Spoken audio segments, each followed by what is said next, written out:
नमस्कार, मैं हूं नारायण शर्मा और आप देख रहे हैं AINS न्यूज़ 24 चैनल। अब खबरें विस्तार से।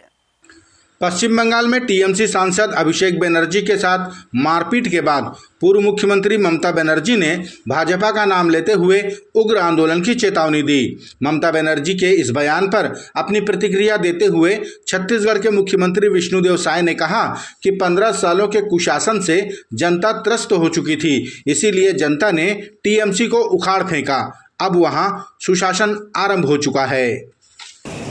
देखिए, ममता बनर्जी हार से बौखलाई हुई है, वो हताशा में है और उसका जो 15 वर्षों का जो कुशासन चला और किस तरह से हर चुनाव में गुंडागर्दी हुई, उससे पश्चिम बंगाल ही नहीं पूरा देश वाकिफ़ है।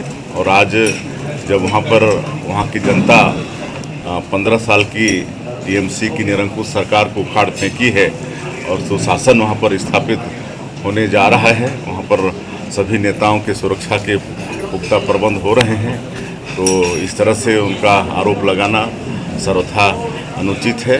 वहाँ पर सुशासन शुभारंभ हो गया है। धमतरी जिले में रेत माफियाओं के हौसले बुलंद नजर आ रहे हैं। महानदी में रेत उत्खनन धड़ल्ले से जारी है। अब रेत माफिया शमशान घाट को भी नहीं छोड़ रहे हैं।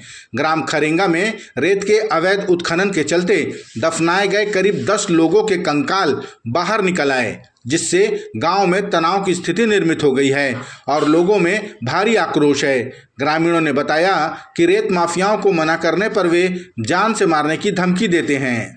का समस्या थे, रेती खरीदार सब लेक के बेचा थे। शुरू से सरपंच और पंच बने हैं, सियान बने थे, मन खावा थे। अभी माला तमाशा हो गए है बे। अभी किठो लाश निकले हैं? 8 लाश निकले हैं। कुछ लाश में ताजा भी बदबू करे थे। एमे का चाहते गाँव वाला मन पूरा बंद करो, बंद होना चाहिए टोटल। अभी गाँव वाला मन में भी विवाद करे थे कि दर्री और खरेंगा की कोई वापसी सीमांकन की विवाद बताते कि रेत खरेंगा से ले जाते और आरटी ओमन काटते करके दर्री में रेती काटे थे और खरेंगा से पूरा रेती रुचाक लेगा। रेती यहाँ से लेते हैं और काटते कहाँ रसी तो कर दर्री से। एमे आप मन का चाहते गाँव वाला मन पूरा बंद करे। रेत खदान बंद होना चाहिए, चाहे दर्री हो या खरेंगा हो, चाहे खरेंगा हो, पूरा चिकन बंद होना चाहिए। हमारे गाँव में व्यवसाय नहीं मिलता है, माटी उदे के दाग माटी देखी। हाँ, पूरा बंद होना चाहिए टोटल। राजधानी रायपुर के तेलघानी नाका चौक पर किसी विवाद को लेकर सरेराह युवक की हत्या चाकू मारकर कर दी गई। मृतक का नाम आशीष गरुड़ बताया जा रहा है, जिसकी मौत अधिक खून बहने से घटना स्थल पर हो गई। पुलिस विभाग की डायल 112 और 108 एम्बुलेंस सेवा समय पर नहीं पहुंची तो राहगीरों ने मृतक को ई रिक्शा में बिठाकर मेकाहारा पहुंचाया। गंज थाने में FIR दर्ज होने के बाद पुलिस ने एक नाबालिग समेत 2 आरोपियों को गिरफ्तार किया है। मामला पैसों के लेन देन का बताया जा रहा है। क्या आप यकीन करेंगे, राजधानी रायपुर में खुल गया है शुद्धता से परिपूर्ण, कम कीमत में अनलिमिटेड भोजन के साथ शुद्ध शाकाहारी श्री नारायण थाली। जी हाँ, यहाँ आपको मिलता है मात्र 170 रुपये में ऐसा स्वादिष्ट भोजन जिसका स्वाद आप कभी नहीं भूल पाएंगे। श्री नारायण थाली में आपको मिलती है 3 सब्जियाँ, दाल, कढ़ी, रायता, सलाद, पापड़, चावल, ढोकला, 2 प्रकार की चटनी, मीसी रोटी और गर्मा गर्म तावा रोटी, जितनी आप खा सकें, साथ में गुलाब जामुन भी। तो एक बार जरूर आइए और अपने परिवार के साथ शुद्ध भोजन का स्वाद चखिए। हमारे यहाँ जैन थाली भी उपलब्ध है। श्री नारायण थाली शॉप नंबर 75 शुभ कदम के बाजू में सिटी सेंटर मॉल के पास, पंडरी, रायपुर। Phone number 9009474545। रायपुर जिले के तिल्दा तहसील के ग्राम अल्दा में आयोजित किसान महापंचायत में पूर्व मुख्यमंत्री भूपेश बघेल ने प्रस्तावित उद्योगों और प्रशासनिक कार्यप्रणाली को लेकर सरकार पर हमला बोला। बघेल ने कथित फर्जी NOC के मामले में दोषियों पर कार्रवाई नहीं होने पर सवाल उठाए और आंदोलन को तेज करने की चेतावनी दी। पूर्व मुख्यमंत्री ने कहा कि जब NOC को लेकर अनियमितताएं सामने आ चुकी हैं तो फिर दोषियों पर कार्रवाई क्यों नहीं की जा रही है।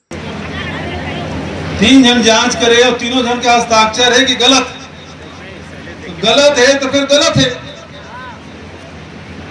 विष्णु के अधिकारी मंदे है ना, अब दे तो पुलिस वालों में लगा पहले गिरफ्तारी कर लो, करो जांच करत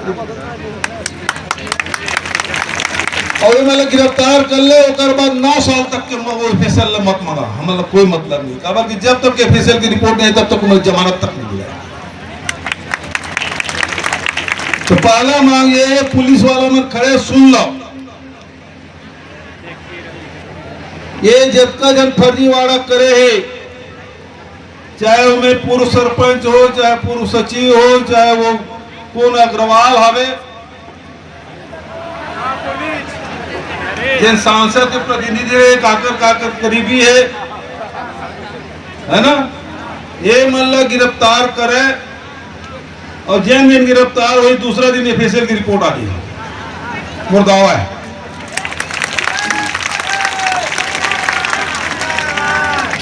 हमारे पहली आंदोलन है दिन पुलिस थाना के है, वो अल्टीमेटम दे दो, और अल्टीमेटम दे के बता दे, चाहे 5 दिन दो, 7 दिन दो, 3 दिन दो में कार्रवाई करे, नहीं फिर थाना के घेराव, और जिन दिन घेराव कर भूपेश बघेल वो दिन भी।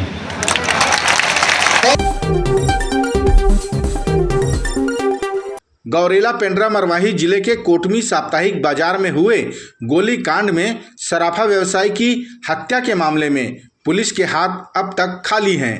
कोटा विधायक अटल श्रीवास्तव और जनता कांग्रेस छत्तीसगढ़ के प्रदेश अध्यक्ष अमित जोगी ने मृतक के परिजनों से मुलाकात की और उन्हें न्याय दिलाने का भरोसा दिलाया। दोनों नेताओं ने इस घटना पर कानून की विफलता बताते हुए सीबीआई जांच की मांग की और प्रशासन को आरोपियों की गिरफ्तारी के लिए 72 घंटे का अल्टीमेटम दिया, वरना सैकड़ों कार्यकर्ताओं के साथ सड़क पर उग्र प्रदर्शन की चेतावनी दी। गौरेला पेंड्रा मरवाही जिले के ही रानी झाप गांव से एक दिल दहला देने वाली खबर सामने आई है, जिसमें जल जीवन मिशन के द्वारा लगाए गए टेप नल में अपने पिता के साथ नहाने गए 1.5 साल के मासूम की बिजली की करंट के चपेट में आ जाने से मौत हो गई। मासूम रानी झाप आंगनबाड़ी केंद्र की सहायिका का पुत्र था। ग्रामीणों का कहना है कि पिछले 2 महीनों से टंकी के फ्रेम में बिजली का करंट आ रहा था। इसकी शिकायत उन्होंने ग्राम पंचायत सचिव और सरपंच से भी की थी, लेकिन किसी ने ध्यान नहीं दिया। शिकायत किए थे ना, तो आग बनाया भी था, तो कहा है ना सर, उसमें जो मशीन है ना उसमें पानी आ जाता है गिर के सिंटेक्स से, उसी वजह से माने जमीन में करंट आ जाता है। अच्छा, स्टार्टर में पानी, हाँ उसी कारण है। जब सबको पता है तो सहायिका को भी पता रहा होगा। हाँ सबको पता है सर, सबको पता है भाई, ये बात काहे हम झूठ बोलेंगे नहीं। और लड़का मेरे पास आया भी सुबह टाइम, बिस्कुट भी दिया उसको खाने के लिए, तो बिस्कुट को उसके माँ बोले कि नहीं खाती चाची, मीठा वाले बिस्कुट को ऐसे करके बोली। फिर वो इधर से ना मेरे घर से उधर जाने वाले थे आंगनबाड़ी, लड़की पकड़ भी रहा था छोटे वाले मेरी नतनी, तो उसकी माँ बोले जाने दे चाची, उसके पापा है नल में, ऐसे करके उसको बोला। तो वही चला गया अपना, गाड़ी धो रहा था तो उसके पापा, तो बस उतने में 5 मिनट नहीं हुआ सर, हम बैठे थे वहाँ पर। ये थे आज के प्रमुख समाचार। आप देख रहे थे हमारा लोकप्रिय यूट्यूब चैनल AINS News 24। अब हमें इजाज़त दीजिए, कल तक रोजाना की ताज़ा खबरों के लिए आप देखते रहिए हमारा लोकप्रिय यूट्यूब चैनल। हमारे यूट्यूब चैनल को लाइक, सब्सक्राइब और बेल आइकन का बटन दबाना ना भूलें। नमस्कार।